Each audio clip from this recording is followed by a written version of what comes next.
Hello, আসসালামু আলাইকুম। সকল কবুতর প্রেম গায়ের জানাচ্ছি আসসালামু আলাইকুম। আশা করি সকলে আছেন, আলহামদুলিল্লাহ ভালো।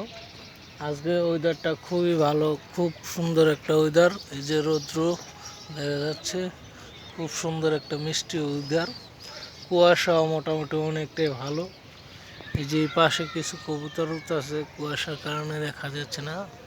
সকালবেলা আমার কবুতরের দাপড়িতেই আমি তাজ্জবের কাহিনী, খুবই মজার ইন্টারেস্টিং কাহিনী আর কি। এই যে এই পাশে সব নর, এই পাশে সব মাদি।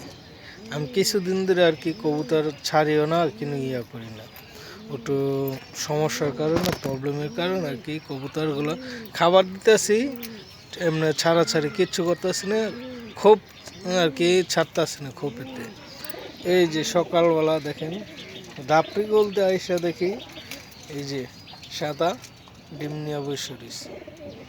তার আগে এটা জানতাম নর, সেম পুরা ক্যাটাগরি নরের মতন, কিন্তু ওই যে কাটায় ধরি না আর কি, এমনি গেটাবে দেখা যাচ্ছিল নর, ডাক্তার নরের মতন। তো ওই খাঁচাতে এই খাঁচা থুইছি। এই যে দেখেন, মার্শাল্লাহ, আল্লাহ রসুস মেহরবান। এই যে ডিম নিয়ে এই যে বসে রয়েছি। যাতে ডিম চাই তাতে পাই না, আর যাতে না চাই তাতে পাইতেছি। এটাই আল্লাহর রহমত।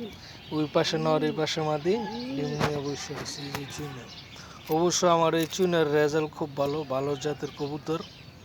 কিন্তু অবশ্য দুঃখের বিষয় একটা জিনিস, এটার ডিমটা আমি নিতে পারতেছি না এখন। কি কারণে, এটা টাইমে আসলে ওই টাইমে ডিমটা বসাই দেবো।